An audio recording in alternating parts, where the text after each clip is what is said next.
Afternoon, everyone, and welcome to Stock Market Today. It's Ali, Coram, and Mike Webster here with a breakdown of the action in today's session, Friday, April 26th, where we saw stocks snap back after last week's bad break, thanks in large part today to the reaction to Google parent Alphabet's earnings. We'll dig into the market action and some stocks on our radar. And since it's Friday and we've got Mike Webster back at IBD, then we're going to go in a little bit deeper, dig down, take a look at some different charts that we're looking that can help us provide that additional context to how we're positioned and some historical precedents as well. So a lot to get to, Webby.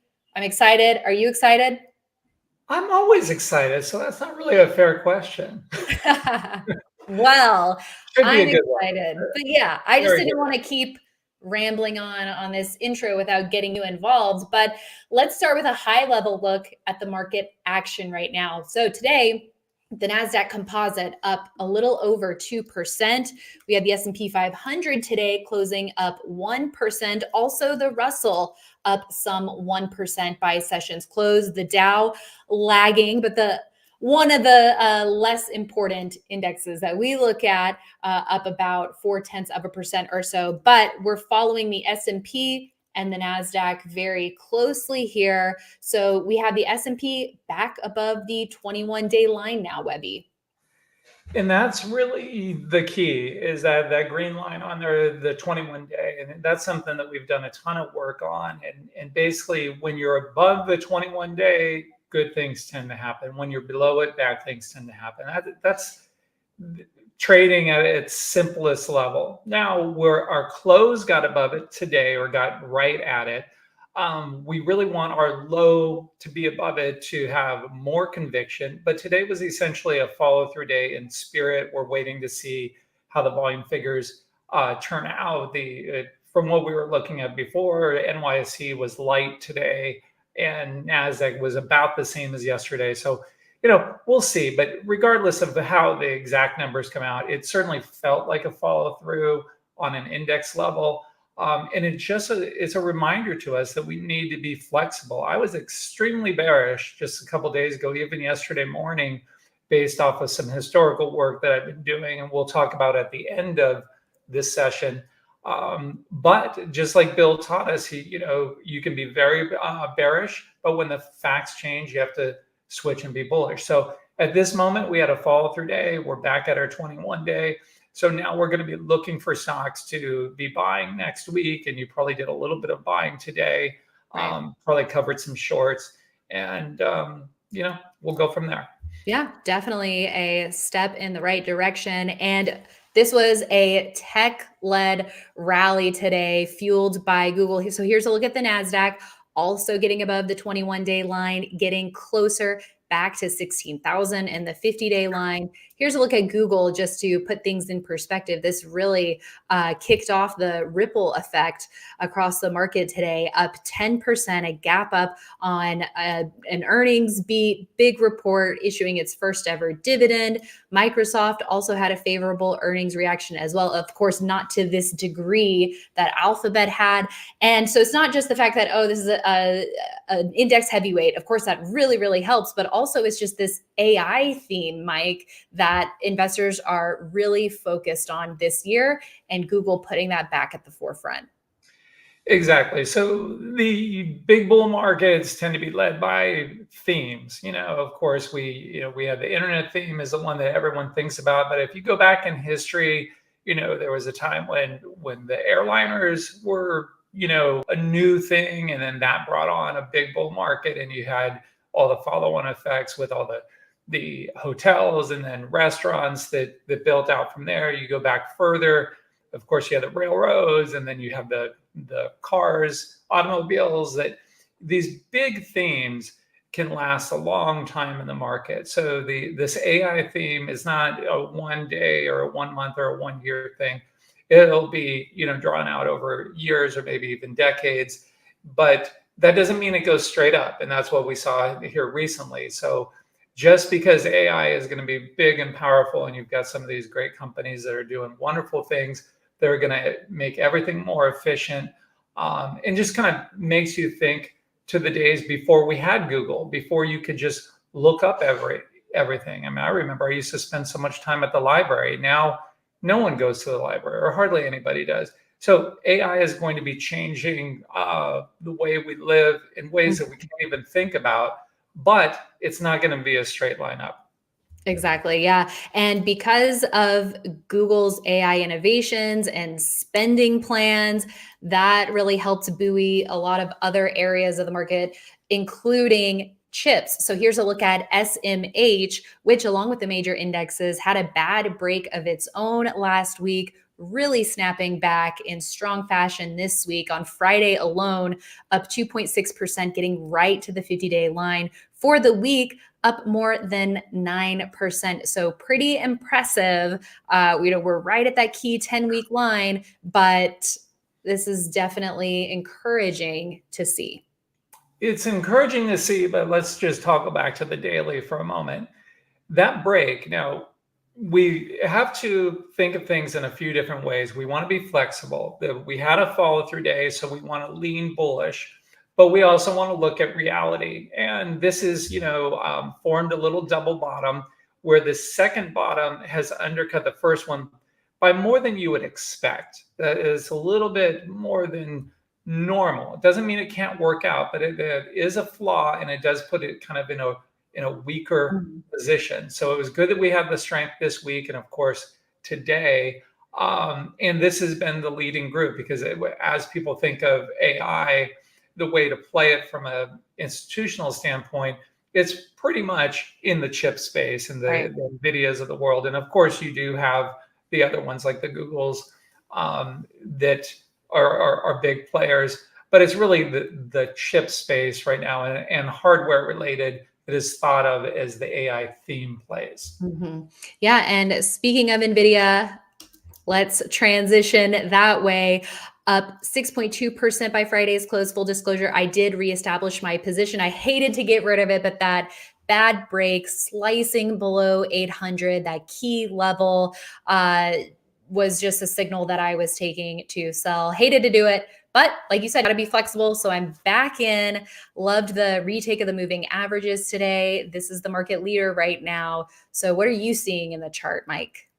Yeah, I think it looks good, but it does look similar to the SMH. And we did add this back onto Swing Trader today because look, it's a leading stock of this bull market at this moment in time. That can change. So when you get a follow through day, one of the things that Bill taught us is you don't have to buy a bunch of things, but you at least need to buy something. And so once I was recognizing that, hey, look, my negative bearish thesis doesn't look to be playing out. Switch gears, and then what do? You have to buy the leader. And luckily, this was regaining its 50-day. And so that's why we added it on. And of course, it's back above its 50, back above its 10, back above its 21-day. But most importantly, that RS line, the little green line there, went back above its both of its moving averages that I like to look at. So yeah, I still think it's a little bit stretched above the 50-day, but it's not too far. If you're looking for exposure, I haven't bought this one back yet, but it's just because it was really, frankly, a very busy day. But it's something I'm looking at getting back into probably next week. Yeah. Okay. Well, we'll keep an eye on if it can hold that 50-day and the 21-day and the low of today. And the low of today is, sorry to step on you. The low of today becomes very important. And that's something that everyone should be thinking of is when you go in and buy a stock or an ETF, where is your exit? And where would you know that you're wrong? Of course, you know that you're wrong if you undercut the lows from last week, but that's way too much to give up. So if you're initiating it today, today's low is an ideal place to get out, but everyone knows that. So there's probably a lot of people that might try to push it there just to get you stopped out. So you can always do that more on a closing basis and wait until the last hour if it's trading right around there. But certainly if it were to go through 800, the character would have been changed, and it would look like it would need to build a base, a longer base. Yes. Okay. Well, let's switch gears here, but also in this AI theme and on the move today in a big way was Astera Labs, ticker ALAB, up 18%. Look at that, almost 19% by the end of the day. Webby, I know this was one that you were putting on our radar a couple weeks ago with this IPO base, which you invented the IPO base here. And so I think keeping ALAB on your radar definitely was something that was worthwhile. And you pointed out to us on IBD Live that you were keeping an eye on this high from 411, and it cleared that in a big way today. Yeah, so this was, as I said, Bill told us to always buy one thing. And so this was the one thing that I did go with. It's too volatile for us to put on swing trader just because we like to keep our stops at 4% or less. So this one swings around so much that it was just too loose to put on there.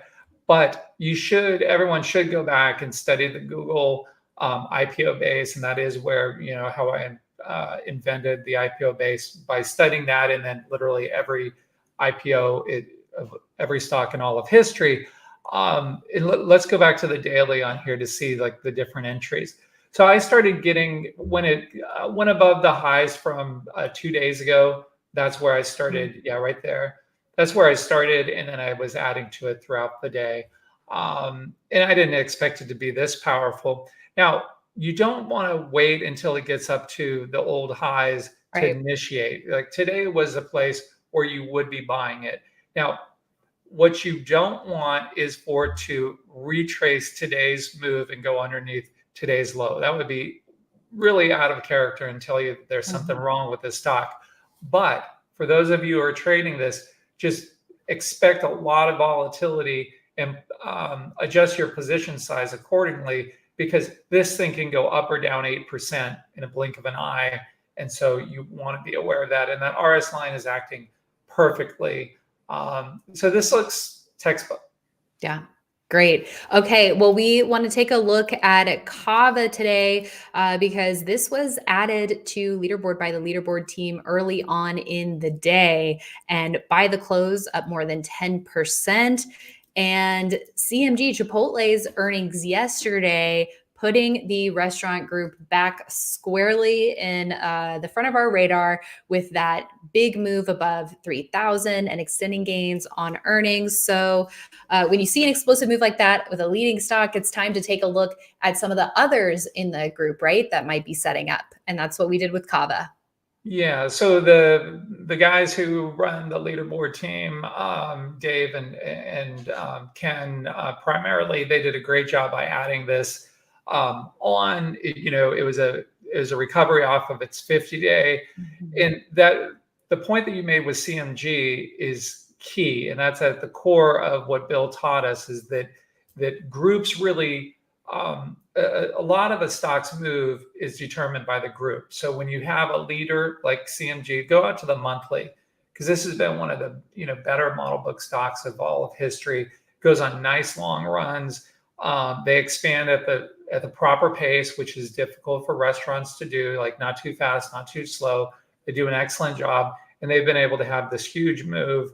But without moving up, then what you do is you just go through the entire list of all the stocks in the group. And that's a great place within Market Surge, where it shows the top RS stocks in the group. So you would look at Sweet Green, Wingstop, but just click on Sweet Green real quick, the SG, so people can see.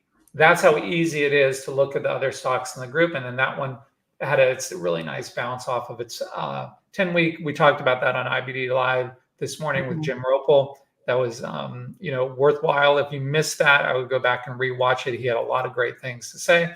But when you have a group move, all the rest could just follow it, or at least the better ones. Wingstop looked good, Texas Roadhouse, all the high RS ones. So that's someplace you'd be wanting to do your homework this weekend. Yeah. So Cava extended now up 16% on the week, but right on the money, going with an entry earlier on in the session. So it's one that we're going to continue to watch closely. Yeah. All so right. if you just real quick, if you missed this right here because it's too extended to buy, as you said, wait and see if it doodles around and builds what I call a little shelf. If it can go sideways, form some sort of tight area, so you have an expectation of, okay, if I buy it from here, it should go up. Because if you buy it right now, or you were to buy it Monday at this price, you wouldn't know that you're wrong until it undercuts today's low. And that's a way too much to give up, over 10%. Yes. All right. So now we are going to dig a little deeper for those of you who want to stay with us, which I know everyone does. So let's take a look at VXUS. This is the FTSE Global All Cap XUS Index ETF. That's quite a mouthful, but really this is looking at global everything but us. US. Yeah, everything but the US. And the reason why I wanted to bring this up is earlier this week when we were, and last week when we were in the US having a difficult time, I was looking at everything, all the foreign markets, and specifically in Europe, were acting really strong. Now, over the last couple of days, Asia has caught up and had some big moves. And so sometimes you just want to diversify in case the US runs into problems next week, having some exposure to what's really working. And they were having follow-throughs, or at least follow-throughs in spirit, and a lot of the indices in Europe earlier this week. So that's why we wanted it. We went ahead and put this on Swing Trader today. It's a slower side, which is also good. I mean, you're not going to have a 10% move in a day on this because it's so broad-based. But it's also nice to gain some exposure with some slower, pokier things. So if we do roll over, you don't get your head handed to you. Yeah.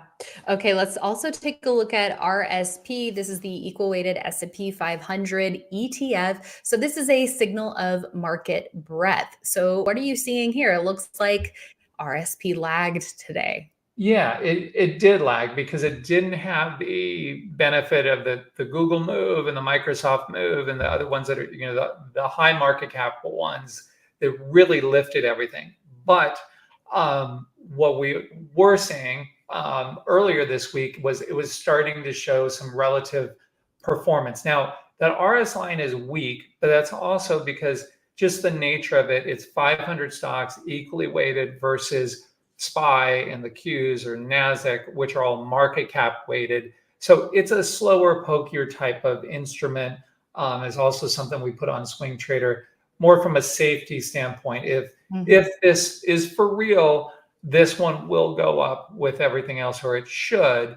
But if we roll, then you shouldn't get hurt as bad. And so that's also a strategy that Bill had when building a portfolio out, is you didn't want to have all high octane names like the ALAB or an Nvidia or a CMG or a Cava.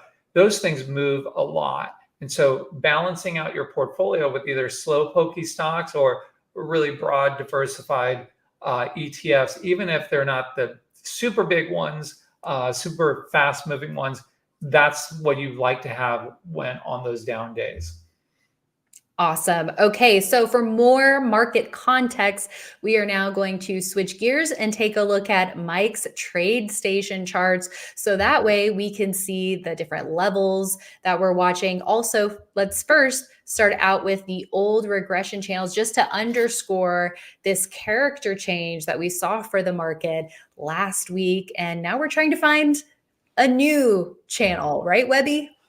Yeah, so that does take a little bit of time before you get a new channel in there, but this is the old one and this is on the spiders. And you can see with that regression, we clearly broke down through that. And that's one of the reasons why we were getting so negative, is this move down here. But now we've bounced up, we've bounced to really a place where it's a make it or break it time, because with that 50-day, which is that red line there, that's where the bears are going to want to defend and short this market. So we want to see it move above there. Then once we're out for a few weeks, then we'll start putting or maybe out like about a month, we'll start putting a new regression channel on, and we'll be starting with today's action. So obviously we only have one data point, so there's no point in putting a regression there. And let's just look at the composite just to get a feel. For this one was a bit more dramatic of a break, and you can see how bad that really was. And then really at the open yesterday, right down here, it was looking like we were going to break wide open, but the bulls stepped up and they used a lot of ammo, and it got us right back up to the 21-day, which is the blue.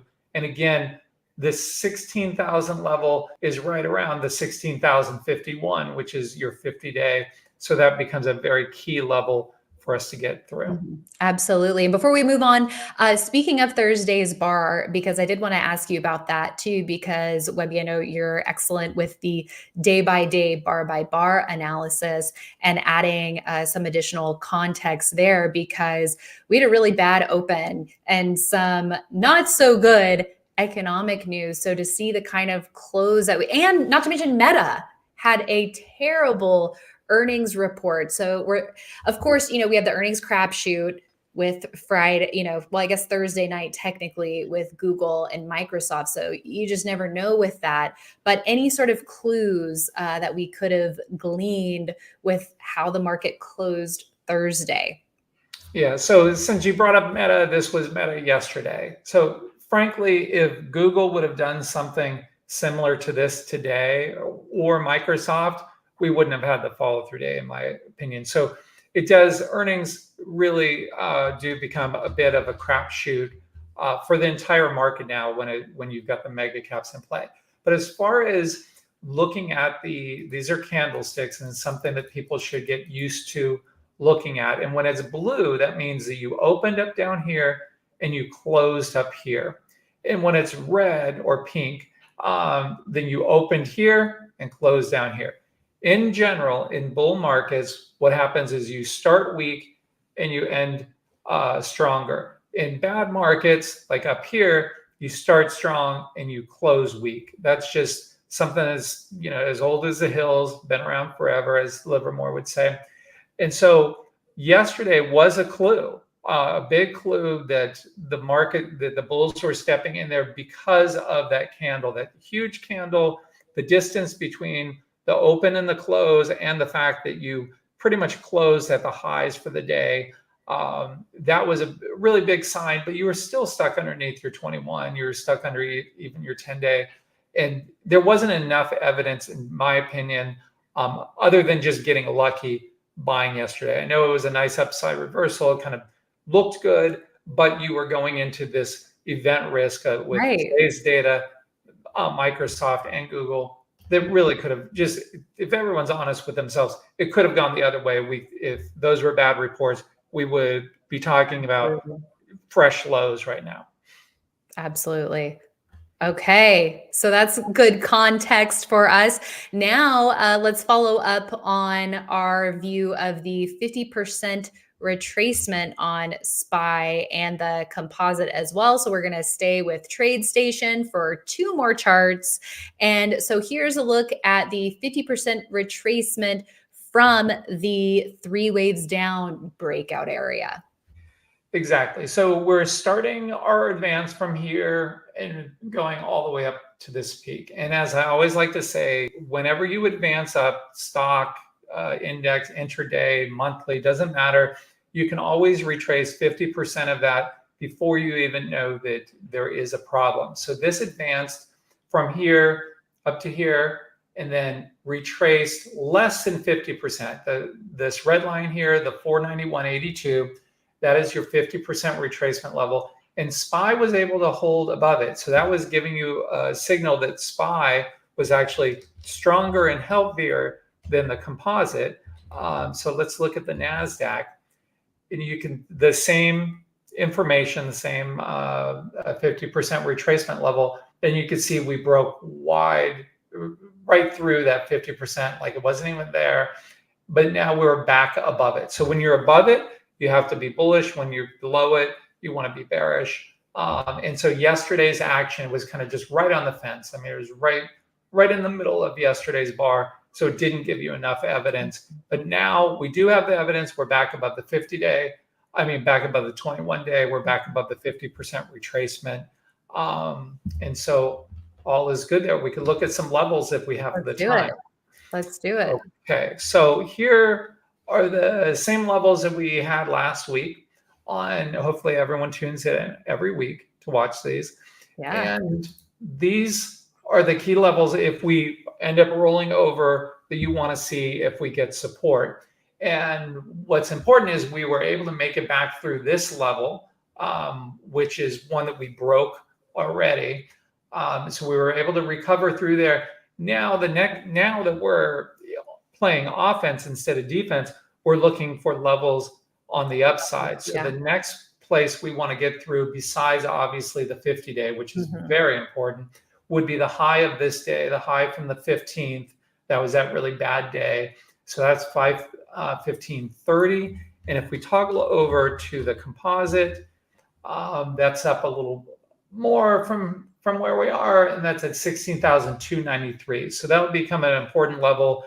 But of course, the 50-day, which is this red line at 16,000 and change, or 16,051, that's what the market is going to be looking at more than these levels on here. The market always looks at the 50-day and the 200-day, to a lesser extent, areas like this that I'm marking on here, or the 21-day.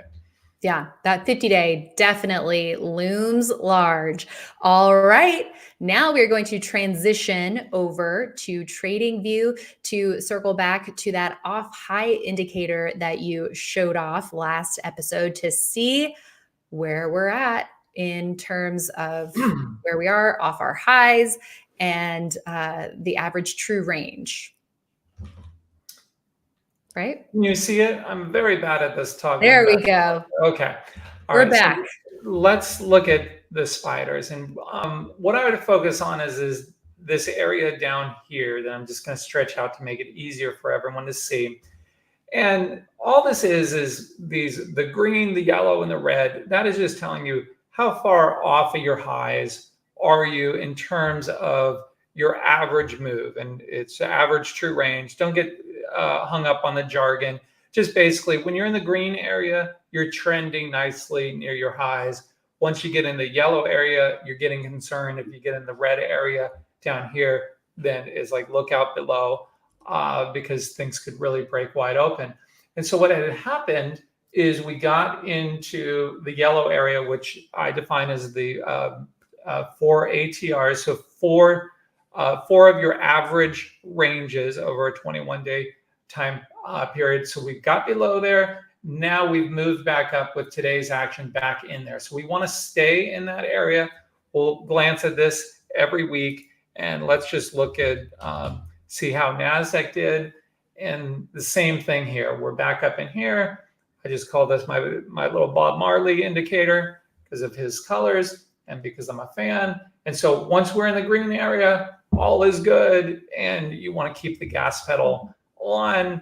And now next week, we'll just determine how much gas we want to put on based on how the individual stocks are acting and what setups we get.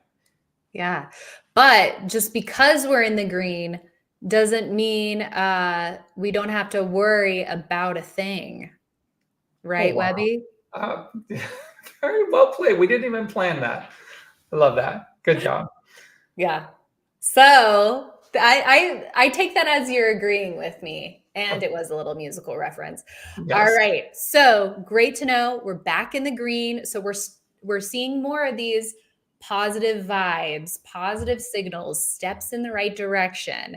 Now we're going to pivot back to market surge to provide more additional context. We've got some precedents that we want to check back in on. So Webby, you worked with Justin Nielsen, our market research director, to pull up historical examples of similar market action in the past when we had trending markets, then a really bad break, and then what happened next. So we're going to be taking a look at a couple of those examples now. And the first one, we are going to be looking at late October 2009. Yeah, so I put this out on my Twitter feed. So if you want to look at the examples, you can find them there because I put all of them that Justin and I were working on.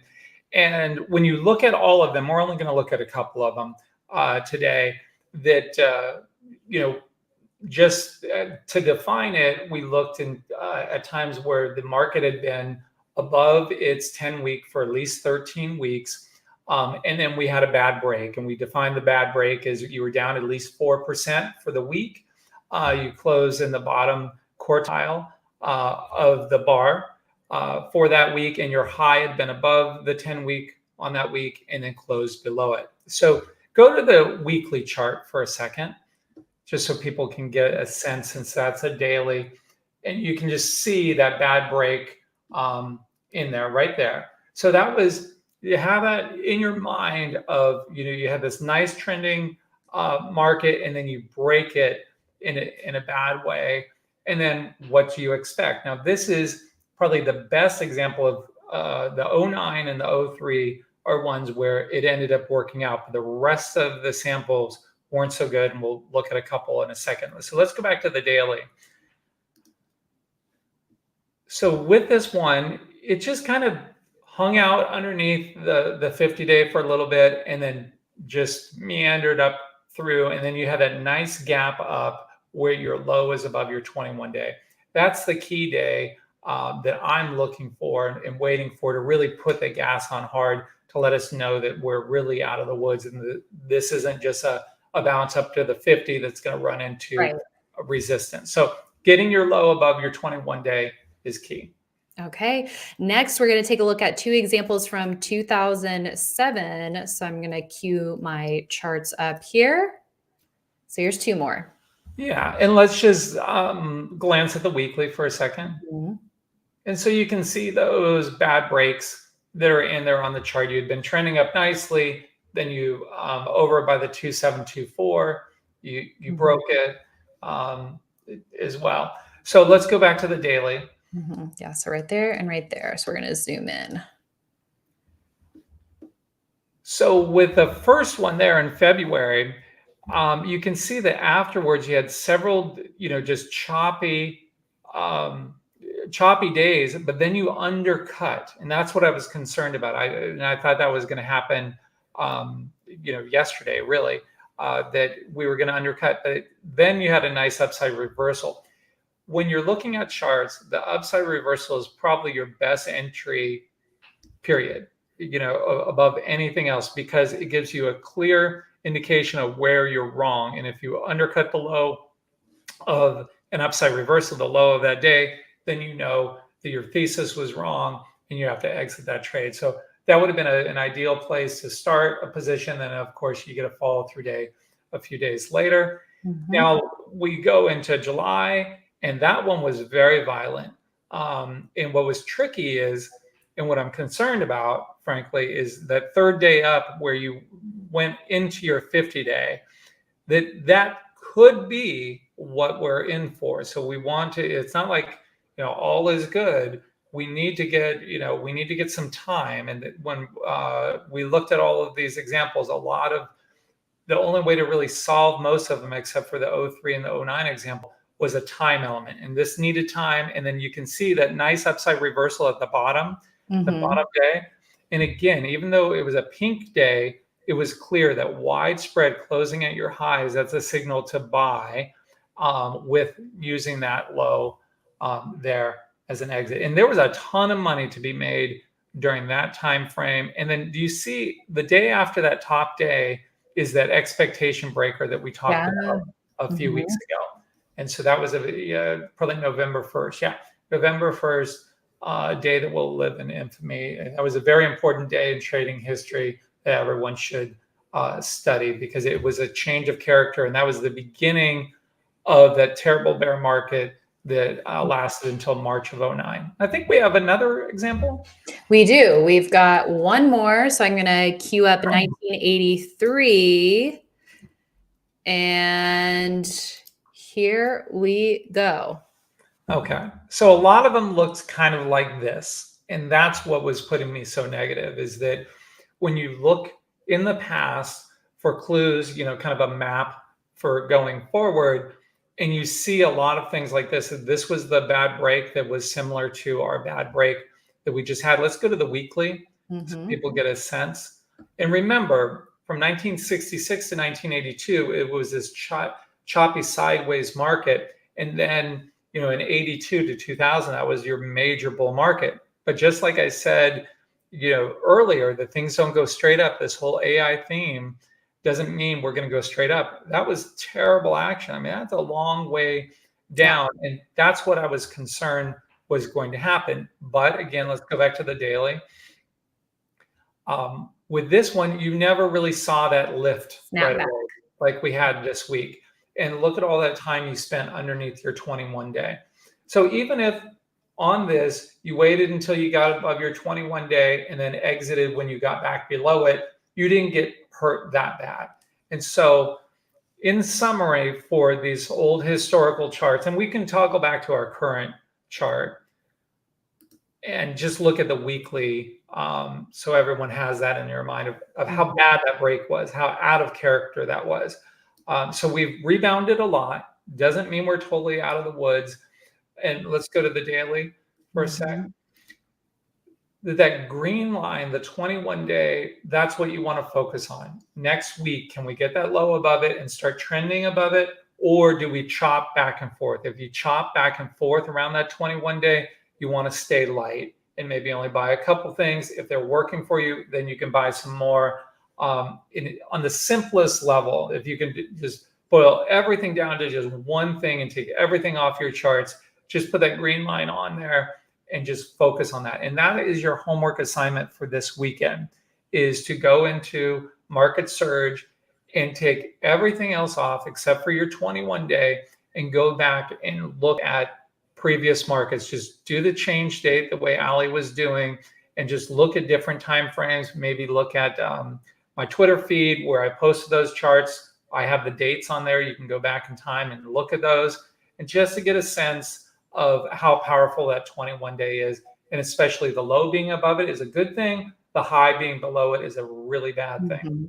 Yes. And I couldn't agree more. Love the 21-day line. So glad you studied that. And I think the other important level to watch, Webby, right, on the downside is today's low. So glad you brought that up. So when Justin, Charles Harrison, and I did a bunch of work to create the IBD's market school rules, which if you don't know what they are, there's a home study for it. It's great. I think it's the best work I did in a team environment where we really looked at everything and made it black and white rules. There's no gray, and there's no touch of gray in there, just black and white, some ebony and ivory in there. And it just says, if this happens, then you do this. And it's a market exposure rules. I suggest getting that. If that's in your budget, I think is really well worth it. But one of the original discoveries we made was how to know when your follow through is failing. And the original thing was just if you undercut your absolute low and point to your absolute low from a week ago, that's a long way down. So if you're buying today and you're not exiting until that point, we wanted to figure out a better way. And so what we found from our work was a close below the low of the follow through day. So today's low, that's where you need to back away, because it's a signal that follow through is failing. Sometimes it'll come back. If it comes back, you'll either have an additional follow through day and or your low will get back above the 21-day. So you don't want to wait all the way until that low until you know that it's failed. I know it seems obvious now, but that's because we've talked about it a lot. But back when we discovered it, it really wasn't something that anyone was talking about. So use that as kind of your line in the sand on a closing basis. So intraday, it can doodle around and go below it, but you don't want it to close there. Yes. Key details there.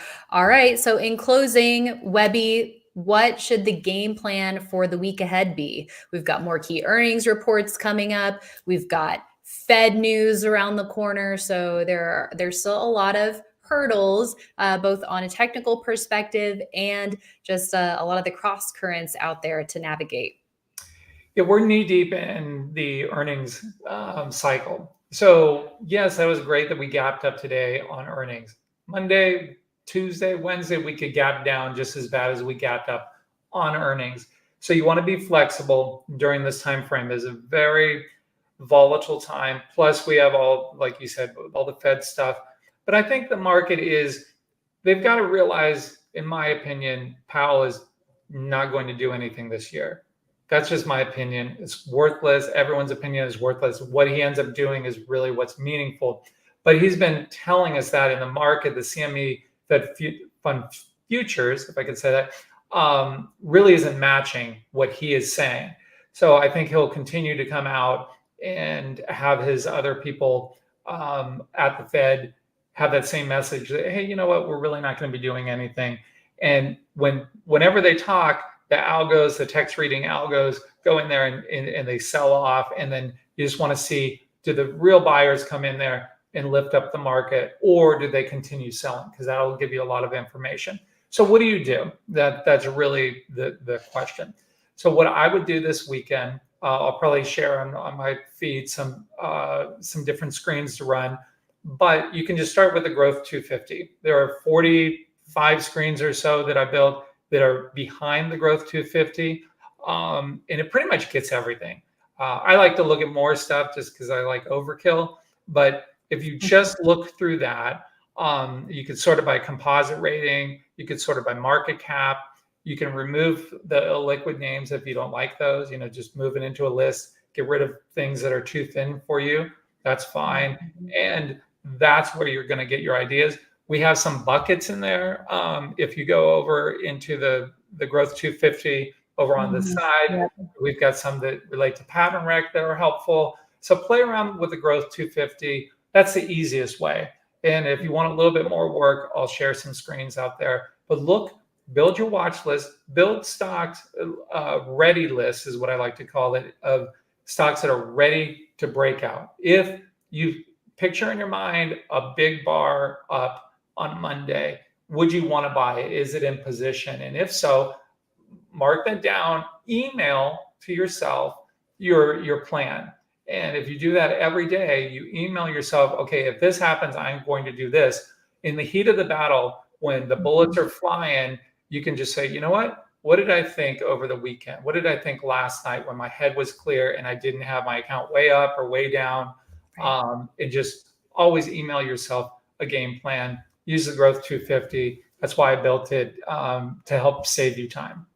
Perfect. Well, thank you so much, Webby. We'll be ready for anything come next week. Ready for battle. Come Monday. What? Come Monday. Yeah. What did I?